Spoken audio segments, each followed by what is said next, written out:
ഈശോയിൽ പ്രിയപ്പെട്ട goodness TV പ്രേക്ഷകരെ, ബൈബിളിലൂടെ ഒരു തീർത്ഥാടനം എന്ന ബൈബിൾ പഠന പരമ്പരയുടെ ഈ പുതിയ എപ്പിസോഡിലേക്ക് നിങ്ങളെല്ലാവരെയും സ്നേഹത്തോടെ സ്വാഗതം ചെയ്യുന്നു.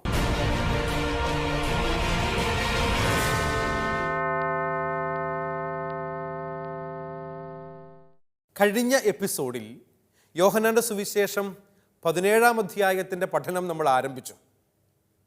ഈശോയുടെ പുരോഹിത പ്രാർത്ഥന എന്നറിയപ്പെടുന്ന 1 മുതൽ 26 വരെയുള്ള വചനഭാഗങ്ങളെക്കുറിച്ചുള്ള ഒരു ജനറൽ ഇൻട്രൊഡക്ഷൻ, ആമുഖം നമ്മൾ മനസ്സിലാക്കിയിട്ടുണ്ട്.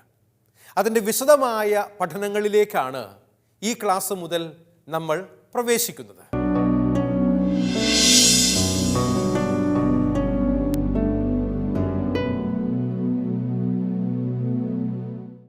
യോഹന്നാന്റെ സുവിശേഷം 17-ാം അധ്യായത്തിൻ്റെ 1 മുതൽ 8 വരെയുള്ള വചനഭാഗം പുരോഹിത പ്രാർത്ഥനയുടെ ഭാഗമായി ഈശോ തനിക്കു വേണ്ടി തന്നെ പ്രാർത്ഥിക്കുകയാണ്. അതിൽ ഒന്നാമത്തെ ഒരു വചനം മാത്രമാണ് നമ്മളിപ്പോൾ പഠനവിധേയമാക്കുന്നത്. ആ വചനം നമുക്കൊന്ന് വായിച്ച് കേൾക്കാം. എല്ലാവരും എൻ്റെ കൂടെ വായിച്ചു നോക്കണേ. യോഹന്നാൻ 17:1. ഇത്രയും പറഞ്ഞതിനു ശേഷം യേശു സ്വർഗത്തിലേക്ക് കണ്ണുകൾ ഉയർത്തി പ്രാർത്ഥിച്ചു. പിതാവേ, സമയമായിരിക്കുന്നു. പുത്രൻ അവിടുത്തെ മഹത്വപ്പെടുത്തേണ്ടതിന് പുത്രനെ അങ്ങ് മഹത്വപ്പെടുത്തേണമേ. പ്രിയപ്പെട്ടവർ, ഈ ഒരു തിരുവചന ഭാഗം നമ്മെ ഓർമ്മപ്പെടുത്തുന്നത് കർത്താവിൻ്റെ പുരോഹിത പ്രാർത്ഥനയിൽ അവൻ തനിക്കു വേണ്ടി തന്നെ പ്രാർത്ഥിച്ചുകൊണ്ട് എപ്രകാരമാണ് ദൈവപിതാവിനെ ഞാനും നിങ്ങളും ഒക്കെ വിളിച്ചപേക്ഷിക്കേണ്ടത് എന്നതിന് ഒരു മാതൃക നൽകുന്ന വചനഭാഗമാണിത്. സ്വർഗസ്ഥനായ ഞങ്ങളുടെ പിതാവേ അഥവാ അബ്ബാ ഫാദർ എന്ന് വിളിച്ചാണ് നാം പ്രാർത്ഥിക്കേണ്ടത് എന്ന് ഈ തിരുവചന ഭാഗം നമ്മെ ഓർമ്മപ്പെടുത്തുന്നുണ്ട്. അവൻ തൻ്റെ പ്രഭാഷണം അവസാനിപ്പിച്ച് പ്രാർത്ഥിക്കുകയാണ്. സഹോദരങ്ങളെ, ഞാൻ നിങ്ങളുമൊക്കെ തിരിച്ചറിയേണ്ട ഒരു കാര്യം, ചിലപ്പോഴെങ്കിലുമൊക്കെ ചിലരൊക്കെ പറഞ്ഞ് ഞാൻ കേട്ടിട്ടുണ്ട്, നമ്മളും അങ്ങനെയൊക്കെ ചിന്തിക്കാറുണ്ട് കേട്ടോ. അച്ഛാ, നന്മ ചെയ്യുന്നത് ഒരു പ്രാർത്ഥനയല്ലേ? അത് കുടുംബത്തിന് വേണ്ടിയുള്ള നന്മയാകട്ടെ, വീട്ടുകാർക്ക് വേണ്ടിയുള്ള നന്മയാകട്ടെ, മറ്റുള്ളവർക്ക് വേണ്ടിയുള്ള നന്മയാകട്ടെ, നന്മ ചെയ്താൽ മതി. വിശ്വസിക്കണമെന്നും പ്രാർത്ഥിക്കണമെന്നും നിർബന്ധമുണ്ടോ? എന്നെ കേൾക്കുന്ന പ്രിയ സഹോദരൻ, സഹോദരി, നീ അങ്ങനെ ചിന്തിച്ചിട്ടുണ്ടോ? നല്ല കാര്യങ്ങൾ ചെയ്താൽ മാത്രം മതി, പ്രാർത്ഥിക്കേണ്ടതില്ല എന്ന ചിന്ത എപ്പോഴെങ്കിലുമൊക്കെ മനസ്സിൽ തോന്നിയിട്ടില്ലേ? ഈശോ പറയാണ്, ഇത് രണ്ടും രണ്ടായി തന്നെ കാണണം. എന്ന് പറഞ്ഞാൽ യേശു കർത്താവ് അതുവരെയും ചെയ്ത മറ്റെല്ലാ കാര്യങ്ങളും അവസാനിപ്പിച്ച് അവൻ എന്തൊക്കെയാ ചെയ്തേ? വചനം പറയുന്നുണ്ടല്ലോ, കർത്താവ് നാടുനീളെ ചുറ്റി നടന്ന് നന്മ ചെയ്തിരുന്നു എന്നാ പറയുന്നേ. എന്ന് പറഞ്ഞാൽ അവൻ്റെ ജീവിതം തന്നെയും നന്മയുടെ ജീവിതമായിരുന്നു. നാടെങ്ങും നന്മ ചെയ്തുകൊണ്ട് ചുറ്റി സഞ്ചരിച്ചവനായിരുന്നു നസറായനായ യേശു കർത്താവ്. എന്നാൽ അവൻ തൻ്റെ നന്മയുടെ പ്രവൃത്തികൾ അവസാനിപ്പിച്ച്, തൻ്റെ പ്രഭാഷണങ്ങൾ അവസാനിപ്പിച്ച്, താൻ ചെയ്ത അത്ഭുതകരമായ രോഗശാന്തികൾ അവസാനിപ്പിച്ച്, താൻ മറ്റുള്ളവർക്ക് വേണ്ടി ചെയ്തു കൊടുത്ത പൈശാചിക ബന്ധനങ്ങളിൽ നിന്നുള്ള വിടുതലുകളൊക്കെ അവസാനിപ്പിച്ച് അവൻ പ്രാർത്ഥനയ്ക്കു വേണ്ടി സമയം കണ്ടെത്തി എന്നല്ലേ ഈ വചനഭാഗം നമ്മളെ ഓർമ്മപ്പെടുത്തുന്നത്? മറ്റ് പല സമയങ്ങളിലും നമ്മൾ കാണുന്നുണ്ട്, പ്രത്യേകിച്ച് ലൂക്കായുടെ സുവിശേഷം പ്രാർത്ഥനയുടെ സുവിശേഷം എന്നറിയപ്പെടുന്നതാണ്. അതുകൊണ്ട് തന്നെയും പല പ്രാവശ്യം നമ്മൾ കാണുന്നുണ്ട്, പിന്നീട് അവൻ ഒരു വിജന പ്രദേശത്തേക്ക് പിൻവാങ്ങി.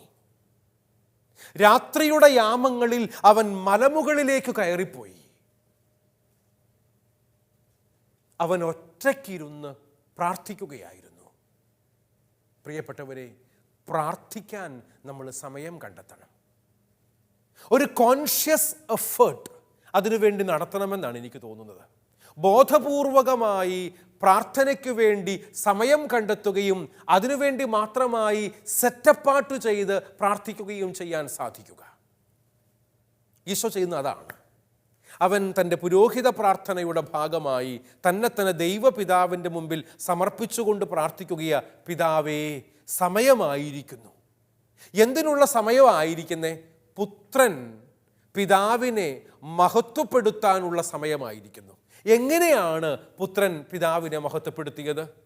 കാൽവരിയിലെ കുരിശുമരണം വഴിയാണ്. എന്തിനു വേണ്ടിയാണോ, ഏതു നിയോഗത്തോടുകൂടിയാണോ പിതാവ് പുത്രനെ ഈ ലോകത്തിലേക്ക് അയച്ചത്, ആ നിയോഗം പൂർത്തിയാക്കുന്നതിലൂടെയാണ് പിതാവിനെ മഹത്വപ്പെടുത്തുന്നത്. സഹോദരങ്ങളെ, നമ്മളൊക്കെ നമ്മുടെ കുടുംബത്തിന്, നമ്മളെ ജനിപ്പിച്ച മാതാപിതാക്കന്മാർക്ക്, നമ്മുടെ സമൂഹത്തിന്, സമുദായത്തിന്, മറ്റുള്ളവർക്ക്, നമ്മുടെ സംസ്ഥാനത്തിന്, നമ്മുടെ രാജ്യത്തിന് മഹത്വമുണ്ടാകാൻ വേണ്ടി നേട്ടങ്ങൾ നൽകുന്നവരായി ജീവിക്കാൻ വിളിക്കപ്പെട്ടവരാണ്. മറ്റുള്ളവർക്ക് മഹത്വം നൽകാൻ വിളിക്കപ്പെട്ടവരാ. എടാ, നീ കാരണം നമ്മുടെ കുടുംബം മുടിഞ്ഞു പോകുന്നല്ലോ എന്ന് ചിലരെ കുറിച്ചൊക്കെ കാരണവന്മാര്, മാതാപിതാക്കന്മാര് പറഞ്ഞു കേട്ടിട്ടില്ലേ? എന്നാൽ വലിയ അഭിമാനത്തോടെ മറ്റു ചിലരെ കുറിച്ച് പറയാറുണ്ട്, ഞങ്ങളുടെ മകൻ, ഞങ്ങളുടെ മകൾ ഞങ്ങൾക്ക് അഭിമാനം ഉയർത്തി തന്നു. പ്രിയപ്പെട്ടവരെ, പിതാവിനെ, മാതാവിനെ മഹത്വപ്പെടുത്തുന്ന, കുടുംബത്തിന് മഹിതമായ ഒരു ചരിത്രം സമ്മാനിക്കാൻ സാധിക്കും വിധം നമ്മുടെ ജീവിതങ്ങൾ മറ്റുള്ളവരുടെ മുൻപിൽ മാതൃകായോഗ്യമാകണം, ഗുണകരമായ ഫലങ്ങൾ പുറപ്പെടുവിക്കുന്ന ജീവിതങ്ങളാകണമെന്ന് നമ്മളെ ഓർമ്മപ്പെടുത്തുന്നുണ്ട് ഈ വചനഭാഗമൊക്കെയും നമ്മളോട് പറയുന്നത്. കാരണം ദൈവപിതാവിനെ മഹത്വപ്പെടുത്തുന്ന പുത്രനായ യേശുവിനെയാണ് ഈ വാക്യങ്ങളിൽ നമ്മൾ കാണുന്നത്. ഈശോയുടെ ജീവിതം മുഴുവൻ ദൈവത്തെ മഹത്വപ്പെടുത്തുന്ന ജീവിതമായിരുന്നു എന്ന് നമുക്കറിയാമല്ലോ. എന്ത് ഉദ്ദേശത്തോടെയാണോ പിതാവ് പുത്രനെ ഈ ലോകത്തിലേക്ക് അയച്ചത്, ആ ഉദ്ദേശങ്ങൾ അവൻ നിറവേറ്റുമ്പോഴാണ് പിതാവിന് മഹത്വം ഉണ്ടാകുന്നത്. എൻ്റെ മാതാപിതാക്കന്മാരുടെ ആഗ്രഹങ്ങൾക്കനുസരിച്ച്, സ്വപ്നങ്ങൾക്കനുസരിച്ച്, അവരുടെ ഇഷ്ടങ്ങൾക്കനുസരിച്ച് ഞാൻ വളരുമ്പോഴാണ്, ഉയരുമ്പോഴാണ് അവർക്ക് സന്തോഷം ഉണ്ടാകുന്നത്. പ്രിയ കുഞ്ഞുങ്ങളെ, ചിന്തിച്ചു നോക്കണം കേട്ടോ. സ്വന്തമായ ഇഷ്ടങ്ങളും താല്പര്യങ്ങളും സ്വപ്നങ്ങളും കണ്ട് നീ നിൻ്റേതായ ജീവിത രീതികളിലൂടെ സ്വാർത്ഥപരമായി മുൻപോട്ട് പോകുമ്പോൾ വേദനിക്കുന്ന മാതാപിതാക്കന്മാരുണ്ട് കേട്ടോ.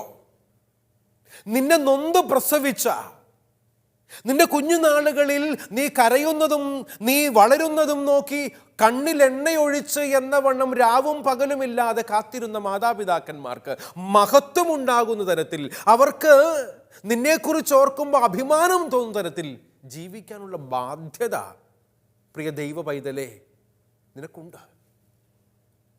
മാതാപിതാക്കന്മാരുടെ കണ്ണീര് വീഴാൻ ഇടയാക്കരുത് കേട്ടോ.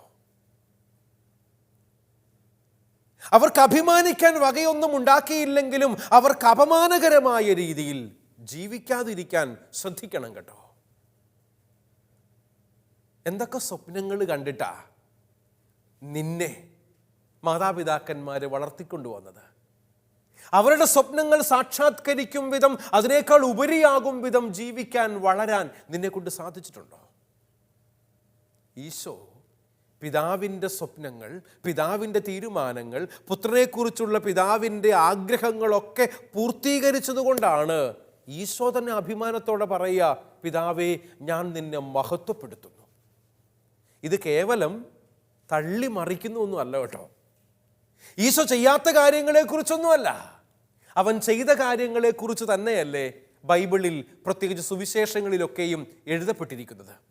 അതുകൊണ്ട് ആ ജീവിതം അതിൻ്റെ പൂർണ്ണതയിലേക്ക് നീങ്ങുന്ന അവസരമാണ് യോഹന്നാൻ്റെ സുവിശേഷം 17-ാം അധ്യായത്തിന് ശേഷം വരുന്ന കർത്താവിൻ്റെ പീഡാസഹനത്തെക്കുറിച്ചും കുരിശുമരണത്തെക്കുറിച്ചും ഒക്കെയുള്ള വചനങ്ങളിലൂടെ നമ്മൾ കാണുന്നത്. കർത്താവിൻ്റെ ജീവിതത്തിൻ്റെ പൂർത്തീകരണം സംഭവിക്കുന്നത് അവിടുത്തെ പീഡാനുഭവ, മരണ, ഉത്ഥാനങ്ങളിലൂടെയാണ് എന്ന് നമുക്കറിയാം. അതിനെയാണ് തൻ്റെ മഹത്വീകരണമെന്ന് ഈശോ വിശേഷിപ്പിക്കുന്നത്. അതാണ് യോഹന്നാൻ്റെ ദൈവശാസ്ത്രപരമായ വീക്ഷണമെന്നും നമ്മൾ മനസ്സിലാക്കിയിട്ടുണ്ട്. ഈശോയുടെ പീഡാനുഭവ, മരണ, ഉത്ഥാനങ്ങളെ മഹത്വീകരണം അഥവാ ഗ്ലോറിഫിക്കേഷൻ എന്നാണ് വിശദീകരിക്കുന്നത്. മനുഷ്യൻ്റെ കണ്ണുകളിലൂടെ നോക്കിയാൽ, ഈ ലോകത്തിൻ്റെ കണ്ണുകളിലൂടെ നോക്കിയാൽ കുരിശിൽ മരിക്കുന്നത് മഹത്വീകരണമാണോ? അല്ലല്ലോ. അത് ഏറ്റവും ദുരിതപൂർണമായ, ശാപപൂർണമായ ഒരു ജീവിതത്തിൻ്റെ അവസാനമായിട്ടല്ലേ നമുക്ക് മനസ്സിലാക്കാൻ പറ്റുള്ളൂ. എന്നാൽ അവൻ കുരിശിൽ മരിച്ചത് ഈ ലോകത്തിന് മുഴുവൻ രക്ഷ പ്രദാനം ചെയ്യാൻ കാരണമായി എന്നതുകൊണ്ടാണ് അതിനെ ഗ്ലോറിഫിക്കേഷൻ അഥവാ മഹത്വീകരണം എന്ന് നാം മനസ്സിലാക്കുന്നത്. അവയിലൂടെ അവിടുന്ന് തൻ്റെ ദൈവീകമായ മഹത്വത്തിലേക്ക് വീണ്ടും പ്രവേശിക്കുകയാണ്. എവിടുന്നാണോ അവൻ വന്നത് അവിടേക്കുള്ള പുനഃപ്രവേശനത്തിൻ്റെ ഭാഗമായിട്ടാണ് നാം ഇവിടെ അതിനെ മനസ്സിലാക്കാൻ വേണ്ടി ശ്രമിക്കുന്നത്. ആ മഹത്വം മാറ്റിവെച്ചിട്ടാണ് അവിടുന്ന് മനുഷ്യനായി പിറന്നത്. പിതാവുമായുള്ള സമാനത പരിഗണിക്കാതെ അവൻ മനുഷ്യ രൂപമെടുത്ത് പുത്രനായി ഈ ലോകത്തിൽ മനുഷ്യാവതാരം ചെയ്തു എന്നല്ലേ നമ്മൾ ബൈബിളിലൂടെ കടന്നു പോകുമ്പോൾ വായിക്കുന്നത്, മനസ്സിലാക്കുന്നത്. അപ്പോൾ അവൻ മാറ്റിവെച്ച ദൈവത്തോടുള്ള മഹത്വം അവൻ വീണ്ടും സ്വീകരിക്കുന്നു. ആ മഹത്വം വീണ്ടും നൽകണമേ എന്ന് അവിടുന്ന് പ്രാർത്ഥിക്കുന്നുണ്ട് 5-ാമത്തെ വാക്യത്തിലേക്ക് വരുമ്പോൾ.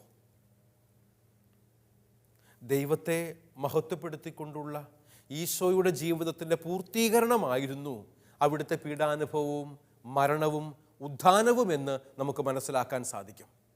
എങ്ങനെയാണ് ഈശോ തൻ്റെ ജീവിതത്തിൽ ദൈവത്തെ മഹത്വപ്പെടുത്തിയത് എന്നും ഇവിടെ സൂചിപ്പിക്കുന്നുണ്ട് കേട്ടോ. നിങ്ങൾക്ക് സ്ക്രീനിൽ കാണാനായി സാധിക്കും. യോഹന്നാന്റെ സുവിശേഷം 17-ാം അധ്യായത്തിൻ്റെ 4-ാം തിരുവചനത്തിൽ നമ്മൾ ഇങ്ങനെയാണ് വായിക്കുന്നത്: അവിടുന്ന് എന്നെ ഏൽപ്പിച്ച ജോലി പൂർത്തിയാക്കിക്കൊണ്ട് ഭൂമിയിൽ അവിടുത്തെ ഞാൻ മഹത്വപ്പെടുത്തി. കണ്ടോ? എന്ത് ജോലിയാണോ പിതാവേ നീ എന്നെ ഏൽപ്പിച്ചത്, ആ ജോലി ഞാൻ പൂർത്തിയാക്കി. I have accomplished.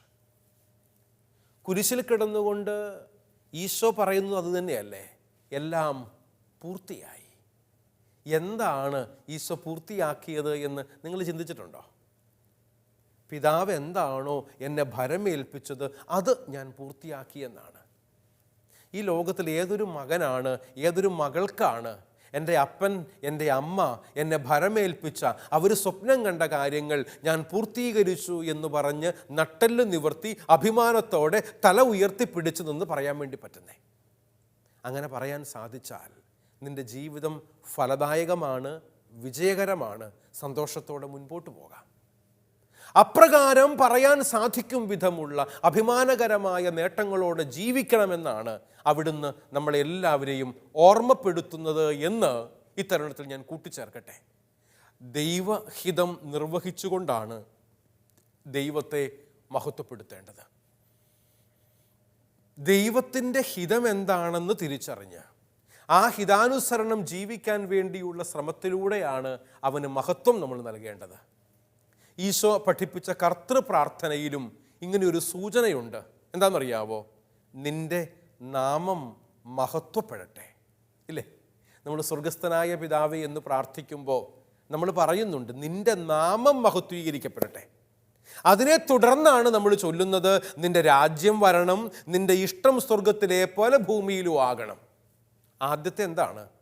നിന്റെ നാമം മഹത്വപ്പെടണം. ദൈവത്തിന് മഹത്വം നൽകുക, ദൈവത്തെ സ്തുതിക്കുക എന്നുള്ളത് സൃഷ്ടികളായ നമ്മുടെയൊക്കെ ഉത്തരവാദിത്വത്തിൻ്റെ ഭാഗമാണ്. അതുകൊണ്ട് തന്നെയും പ്രിയപ്പെട്ടവരെ, ദൈവത്തെ മഹത്വപ്പെടുത്തുക, അതിനുശേഷം ദൈവത്തിൻ്റെ രാജ്യത്തിന് വേണ്ടിയുള്ള പ്രാർത്ഥന, ദൈവത്തിൻ്റെ ഇഷ്ടമാണ് സ്വർഗത്തിലും ഭൂമിയിലും നടക്കേണ്ടത് എന്ന് അവനോട് പറയാൻ വേണ്ടിയിട്ടുള്ള സ്വാതന്ത്ര്യമാണ് ഞാനും നിങ്ങളും സ്വീകരിക്കേണ്ടത്, സ്വന്തമാക്കേണ്ടത്. ദൈവഹിതമനുസരിച്ചും ദൈവ ഭരണത്തിന് വിധേയപ്പെട്ടും മനുഷ്യൻ ജീവിക്കുമ്പോഴാണ് ദൈവം മഹത്വപ്പെടുന്നത്. ഈശോയുടെ ജീവിതം മുഴുവൻ അങ്ങനെയുള്ള ഒരു ജീവിതമായിരുന്നു എന്ന് നമുക്ക് മനസ്സിലാക്കാനായി സാധിക്കും. അത് നമ്മൾ പഠിച്ച ഒരു വചനഭാഗം കോട്ട് ചെയ്തുകൊണ്ട് ഞാൻ പറയാം. യോഹന്നാന്റെ സുവിശേഷത്തിലെ തന്നെ 4-ാം അധ്യായത്തിൻ്റെ 34-ാമത്തെ തിരുവചനത്തിൽ കർത്താവ് എപ്രകാരമാണ് ദൈവപിതാവിനെ മഹത്വപ്പെടുത്തിയത് എന്ന് എഴുതി വച്ചിട്ടുണ്ട്. സ്ക്രീനിൽ ആ വചനം ഞാൻ നിങ്ങൾക്ക് വേണ്ടി എഴുതിയിട്ടിട്ടുണ്ട് കേട്ടോ. യോഹന്നാന്റെ സുവിശേഷം 4-ാം അധ്യായം 34-ാം തിരുവചനം. എന്നെ അയച്ചവൻ്റെ ഇഷ്ടം പ്രവർത്തിക്കുകയും അവൻ്റെ ജോലി പൂർത്തിയാക്കുകയുമാണ് എൻ്റെ ഭക്ഷണമെന്ന് ഈശോ തന്നെ നയം വ്യക്തമാക്കുകയാണ്. എന്താണ് ഈശോയുടെ നയം? തന്നെ അയച്ചവൻ്റെ ഇഷ്ടം പൂർത്തിയാക്കുകയും അവൻ്റെ ജോലി പൂർത്തിയാക്കുകയുമാണ് എൻ്റെ ഭക്ഷണമെന്ന് ഈശോ പറയുക. സഹോദരങ്ങളെ, പീഡാനുഭവ മരണ ഉത്ഥാനങ്ങളിലൂടെയുള്ള മഹത്വീകരിക്കപ്പെട്ട ഈ ജോലി പൂർത്തിയാക്കുന്ന സമയം വന്നപ്പോൾ ആ മണിക്കൂറിൽ നിന്നും രക്ഷിക്കണമേ എന്ന് പ്രാർത്ഥിച്ചെങ്കിലും ഉടനെ തന്നെ അതിന് തിരുത്തൽ വരുത്തിക്കൊണ്ട് ഈശോ പറയുന്നുണ്ട്, അങ്ങയുടെ നാമം മഹത്വപ്പെടട്ടെ. യോഹന്നാന്റെ സുവിശേഷത്തിൽ നമ്മൾ പഠിച്ച 12-ാം അധ്യായത്തിൻ്റെ 27-28 വാക്യങ്ങളാണ് ഞാനിപ്പോൾ കോട്ട് ചെയ്തത്.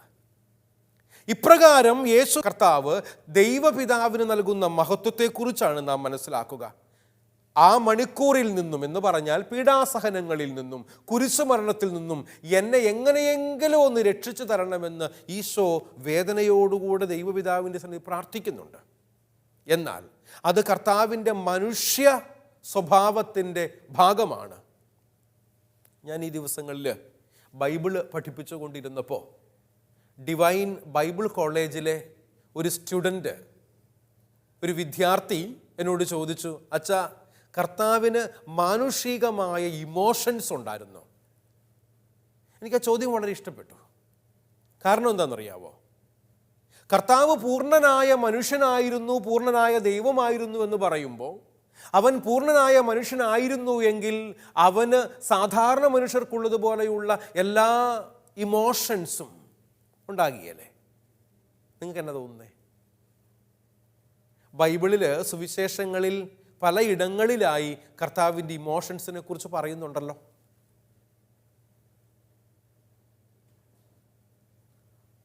അവർ ഇടയനില്ലാത്ത ആടുകളെ പോലെ ആയിരുന്നു എന്ന് കണ്ട് അവന് വിഷമമുണ്ടായി എന്ന് ദൈവത്തിൻ്റെ വചനം പറയുന്നില്ലേ? ഇറ്റ് ഗ്രീവ്ഡ് ഹിസ് സ്പിരിറ്റ് എന്ന് പറയുന്നില്ലേ? രണ്ടിടങ്ങളിലാണ് യോഹന്നാന്റെ സുവിശേഷത്തിൽ തന്നെയും അവൻ ആത്മാവിൽ നെടുവീർപ്പെട്ടു എന്ന് എഴുതി വച്ചിരിക്കുന്നത്. എന്തുകൊണ്ടാണ് ആത്മാവിൽ നെടുവീർപ്പെട്ടത്? അവന് വേദനയുണ്ടായതുകൊണ്ടാണ്. ദേവാലയത്തിലേക്ക് ചെന്നിട്ട് ചാട്ടവാറെടുത്ത് അവിടെ കച്ചവടം ചെയ്തുകൊണ്ടിരുന്ന ബിസിനസ്സുകാരെ മുഴുവൻ അടിച്ചു പുറത്താക്കിയില്ലേ? അവൻ രോഷം പ്രകടിപ്പിച്ചില്ലേ? അതവൻ്റെ ഇമോഷൻ അല്ലേ? എന്നെയും നിങ്ങളെയും പോലെ കർത്താവിനും ഇമോഷൻസ് ഉണ്ടായിരുന്നു എന്ന കാര്യത്തിൽ ഒരു സംശയവും ഇല്ലല്ലോ. അവൻ ചിരിച്ചിട്ടുണ്ടാകാം, അവൻ തീർച്ചയായും കരഞ്ഞിട്ടുണ്ട്. ലാസറിന്റെ കല്ലറയിങ്കൽ ചെന്ന് മരിച്ച് 4 ദിവസങ്ങൾക്കു ശേഷം ലാസറെ പുറത്തു വരിക എന്ന് പറയുന്നതിന് മുൻപ് അവൻ കണ്ണുനീർ വാർത്തു എന്നാണ് ദൈവവചനം നമ്മെ ഓർമ്മപ്പെടുത്തുന്നത്. അവൻ കരഞ്ഞു, അവൻ വേദനിച്ചു. ഗത്സമൻ തോട്ടത്തിൽ രക്തത്തുള്ളികൾ വിയർപ്പുതുള്ളികളായി പുറത്തു വന്നു എന്നല്ലേ എഴുതപ്പെട്ടിരിക്കുന്നത്. ഇതൊരു വലിയ ഇമോഷൻ്റെ തീവ്രതയാണ് കാണിക്കുക. ഇതിലൂടെയൊക്കെയും ഞാനും നിങ്ങൾ മനസ്സിലാക്കുന്ന കാര്യം എന്താണെന്നറിയാവോ? ഈശോയുടെ ജീവിതം ദൈവപിതാവിൻ്റെ ഇഷ്ടങ്ങൾ പൂർത്തീകരിക്കാൻ വേണ്ടിയുള്ള ജീവിതമായിരുന്നു എന്ന് പറയുമ്പോൾ ഈ മണിക്കൂറിൽ നിന്നും എന്നെ രക്ഷിക്കണമേ എന്ന് പറഞ്ഞിട്ട് അവൻ തിരുത്തിക്കൊണ്ട് പറയുക, എന്നാൽ അങ്ങയുടെ നാമം മഹത്വപ്പെടട്ടെ. പിതാവേ, അങ്ങയുടെ ഇഷ്ടം എന്താണോ അതാണ് മഹത്വപ്പെടുത്താൻ ഞാൻ ആഗ്രഹിക്കുന്നത് എന്നാണ് ഈ വചനത്തിലൂടെ കർത്താവ് പറഞ്ഞു വെക്കുന്ന കാര്യം. അപ്പോൾ പിതാവിന് മഹത്വം ഉണ്ടാകുന്ന തരത്തിൽ ജീവിക്കാൻ പുത്രനായി യേശു പരിശ്രമിക്കുന്നു. ഇനി നമ്മൾ 2-ാമത്തെ വാക്യം പഠിക്കുകയാണ്. 17-ാം അധ്യായത്തിൻ്റെ 2-ാമത്തെ തിരുവചനം നമുക്ക് കാണാനായി ശ്രമിക്കാം. വായിക്കണം എൻ്റെ കൂടെ. യോഹന്നാൻ 17:2. എന്തെന്നാൽ അവിടുന്ന് അവന് നൽകിയിട്ടുള്ളവർക്കെല്ലാം അവൻ നിത്യജീവൻ നൽകേണ്ടതിന് എല്ലാവരുടെയും മേൽ അവന് അവിടുന്ന് അധികാരം നൽകിയിരിക്കുന്നുവല്ലോ. ഈ ഒരു വചനഭാഗമാണ് നമ്മൾ പഠിക്കാൻ വേണ്ടി ശ്രമിക്കുന്നത്. ഈ വചനഭാഗത്തെ മനസ്സിലാക്കാൻ വേണ്ടി ശ്രമിക്കുമ്പോൾ നിത്യജീവൻ്റെ ശുശ്രൂഷകനാകാനുള്ള പ്രാർത്ഥനയാണ് കർത്താവ് തനിക്ക് വേണ്ടി തന്നെ പ്രാർത്ഥിക്കുന്നത്. ഞാൻ നിങ്ങളൊക്കെ പ്രാർത്ഥിക്കേണ്ടത് എന്തിനു വേണ്ടിയിട്ടാണെന്നറിയാവോ? എന്നെ അല്പം കൂടെ മെച്ചപ്പെട്ട ഒരു മിഷണറി ആക്കണമേ, ശുശ്രൂഷകനാക്കണമേ എന്ന് പ്രാർത്ഥിക്കണം. അല്പം കൂടെ മെച്ചപ്പെട്ട ഒരു വിശ്വാസിയാക്കണമേ, അല്പം കൂടെ മെച്ചപ്പെട്ട ഒരു സന്യാസിയാക്കണമേ, അല്പം കൂടെ മെച്ചപ്പെട്ട ഒരു പുരോഹിതനാക്കണമേ, അല്പം കൂടെ മെച്ചപ്പെട്ട ഒരു ശുശ്രൂഷകനാക്കണമേ എന്ന പ്രാർത്ഥനയാണ് നമ്മുടെ ഒക്കെ മനസ്സുകളിൽ ഉണ്ടാകേണ്ടത് എന്ന് നിത്യജീവൻ്റെ ശുശ്രൂഷകരാകാൻ വേണ്ടിയിട്ടുള്ള പ്രാർത്ഥന നടത്തുന്ന ഈശോയുടെ ഈ പ്രാർത്ഥനാ മനോഭാവം നമ്മളെ ഓർമ്മപ്പെടുത്തുന്നുണ്ട്. ഈശോയ്ക്ക് എല്ലാവരുടെയും മേൽ അധികാരം നൽകപ്പെട്ടിരുന്നു എന്ന് വിശുദ്ധ ബൈബിൾ നമ്മളെ പഠിപ്പിക്കുന്നുണ്ട്. മത്തായിയുടെ സുവിശേഷത്തിൽ 28-ാം അധ്യായത്തിൻ്റെ 18-ാം തിരുവചനം സ്ക്രീനിൽ ഞാൻ നിങ്ങൾക്കായി എഴുതിയിട്ടിട്ടുണ്ട്. ആ വചനഭാഗം നമ്മെ ഓർമ്മപ്പെടുത്തുന്നത് ഇങ്ങനെയാണ്: സ്വർഗത്തിലും ഭൂമിയിലുമുള്ള എല്ലാ അധികാരവും എനിക്ക് നൽകപ്പെട്ടിരിക്കുന്നു. കണ്ടോ? സ്വർഗത്തിലും ഭൂമിയിലുമുള്ള എല്ലാ അധികാരവും, സർവ്വ അധികാരവും ആർക്കാണ് നൽകപ്പെട്ടിരിക്കുന്നത്? കർത്താവിന് നൽകപ്പെട്ടിരിക്കുകയാണ്. അത് പിതാവായ ദൈവം യേശു കർത്താവിന് നൽകിയ അധികാരമാണ് എന്ന് നമുക്ക് മനസ്സിലാക്കാനായി സാധിക്കും. ഈ അധികാരം നൽകപ്പെട്ടിരിക്കുന്നത് അവർക്ക് നിത്യജീവൻ നൽകേണ്ടതിനാണ് എന്ന് അവിടുന്ന് പ്രഖ്യാപിക്കുന്നതായി യോഹന്നാൻ 10-ാം അധ്യായത്തിൻ്റെ 10-ാം തിരുവചനം സ്ക്രീനിൽ ആ വചനവും നിങ്ങൾക്ക് വായിക്കാനായി ഞാൻ എഴുതിയിട്ടിട്ടുണ്ട്. യോഹന്നാൻ 10:10 അവർക്ക് നിത്യജീവൻ നൽകേണ്ടതിന്, ജീവൻ ഉണ്ടാകാനും അത് സമൃദ്ധമായി ഉണ്ടാകാനുമാണ് അവൻ വന്നത് എന്ന് പറയുമ്പോൾ ഈ തിരുവചന ഭാഗമാണ് നമ്മൾ ഓർക്കുക. ഈ നിത്യജീവൻ എന്തിലാണ് അടങ്ങിയിരിക്കുന്നത് എന്നും ഇവിടെ കർത്താവ് വ്യക്തമാക്കുന്നുണ്ട്. അതിനെയാണ് 17-ാം അധ്യായത്തിൻ്റെ 3-ാം തിരുവചനത്തിലൂടെ ഞാനും നിങ്ങളും മനസ്സിലാക്കുന്നത്. ആ 3-ാം തിരുവചനം ഇപ്രകാരം പറയുന്നു: ഏക സത്യദൈവമായ അവിടുത്തെയും അങ്ങയച്ച ഈശോ മിശിഹായെയും അറിയുക എന്നതാണ് നിത്യജീവൻ. ചിലർ ചോദിക്കുന്ന ചോദ്യത്തിനുള്ള ഉത്തരവായിട്ടോ ഇത്. അച്ഛാ, ഈ നിത്യജീവൻ എന്ന് പറഞ്ഞാൽ എന്നതാ? തോന്നിയിട്ടില്ലേ മനസ്സിലൊരു ചോദ്യം, ഒരു സംശയം? നിത്യജീവൻ എന്ന് പറഞ്ഞാൽ എന്താണ് എന്ന ചോദ്യം ആരുടെയെങ്കിലും മനസ്സിൽ തോന്നുന്നുണ്ടെങ്കിൽ ബൈബിൾ എടുക്കുക, യോഹന്നാൻ്റെ സുവിശേഷം തുറക്കുക, 17-ാം അധ്യായത്തിൻ്റെ 3-ാം വാക്യം വായിക്കുക, നിങ്ങൾക്ക് ഉത്തരം കിട്ടും. മനസ്സിലായോ? ആർക്കെങ്കിലും സംശയം ഉണ്ടെങ്കിൽ ആ വചനം ഞാനിവിടെ സ്ക്രീനിൽ നിങ്ങൾക്കായി എഴുതിയിട്ടിട്ടുണ്ട്. വചനം ഇങ്ങനെയാണ്: ഏക സത്യദൈവമായ അവിടുത്തെയും അങ്ങ് അയച്ച ഈശോ മിശിഹായെയും അറിയുക എന്നതാണ് നിത്യജീവൻ. യോഹന്നാൻ 17:3 എന്ന് പറഞ്ഞാൽ ഏക സത്യദൈവം, ഏക സത്യദൈവം, പിതാവും പുത്രനും പരിശുദ്ധാത്മാവുമായ ത്രിയേക ദൈവം മാത്രമാണ് ഏകദൈവം എന്ന് നീ മനസ്സിലാക്കുക. ഇതാണല്ലോ 10 കൽപ്പനകളിലെ 1-ാം പ്രമാണമെന്ന് പറയുക. ദൈവം ഒരുവൻ മാത്രമാണെന്നും അവനെ മാത്രമേ ആരാധിക്കാവൂ എന്നും നമ്മളെ ഓർമ്മപ്പെടുത്തുകയാണ്. അതുകൊണ്ട് തന്നെയും ഏക സത്യ ദൈവമായ അവിടുത്തെയും അവിടുന്ന് അയച്ച പുത്രനായ യേശു കർത്താവിനെയും അറിയുക എന്നതാണ് നിത്യജീവൻ എന്ന് പറഞ്ഞാൽ. മനസ്സിലായോ? എന്നതാ നിത്യജീവൻ?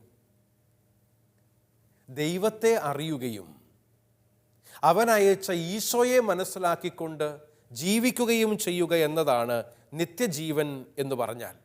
അതുകൊണ്ട് തന്നെയും ഞാനും നിങ്ങളുമൊക്കെ സത്യദൈവത്തെ അറിയുകയും അവനോട് കൂടെയായിരിക്കാൻ പരിശ്രമിക്കുകയും ചെയ്യുന്നത് വഴി നമുക്ക് നിത്യജീവൻ ഉണ്ടാകും.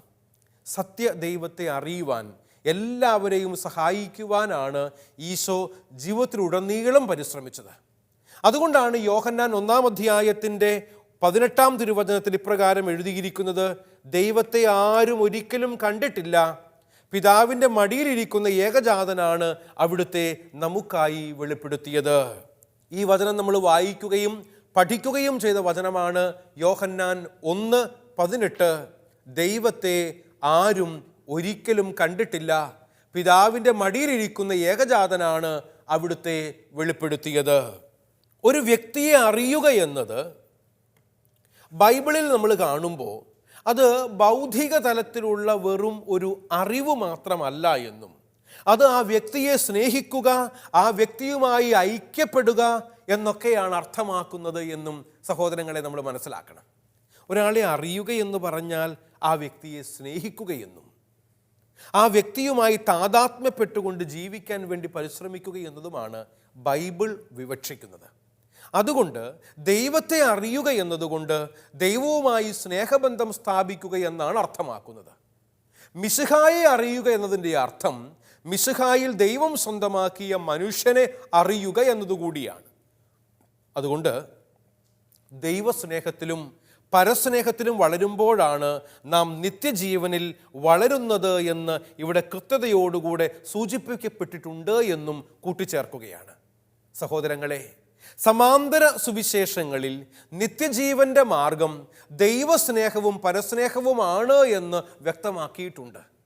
സമാന്തര സുവിശേഷങ്ങൾ, സിനോപ്റ്റിക് ഗോസ്പൽസ് എന്നറിയപ്പെടുന്ന മത്തായി, മർക്കോസ്, ലൂക്ക എന്നീ സുവിശേഷങ്ങളിൽ കൃത്യതയോടുകൂടെ തന്നെയും പറഞ്ഞിരിക്കുന്ന കാര്യം ഇതാണ്: നിത്യജീവന്റെ മാർഗം ദൈവസ്നേഹവും പരസ്നേഹവുമാണ്. ഉദാഹരണമായി ലൂക്കാ സുവിശേഷത്തിൻ്റെ 10-ാം അധ്യായം 25 മുതൽ 28 വരെയുള്ള വാക്യങ്ങൾ വ്യക്തമാക്കുന്നുണ്ട്. അതിനാൽ നിത്യപുരോഹിതനായ മിശിഹായുടെ ജീവിതം മുഴുവനും ജീവദായകമായ ഈ അറിവിലേക്കും സ്നേഹത്തിലേക്കും മനുഷ്യരാശിയെ ആനയിക്കുന്ന ശുശ്രൂഷാ ജീവിതമാണ് എന്ന് തിരിച്ചറിഞ്ഞ് മറ്റുള്ളവർക്ക് വേണ്ടി സ്നേഹ ശുശ്രൂഷ ചെയ്യാൻ സാധിക്കുമ്പോഴാണ് നിത്യജീവൻ സ്വന്തമാക്കാൻ നമുക്ക് കഴിയുക. പ്രിയപ്പെട്ടവരെ, ഈ നിത്യജീവൻ സ്വന്തമാക്കാൻ നമുക്കെല്ലാവർക്കും പരിശ്രമിക്കാം, അതിനുവേണ്ടി പ്രാർത്ഥിക്കാം, കാത്തിരിക്കാം.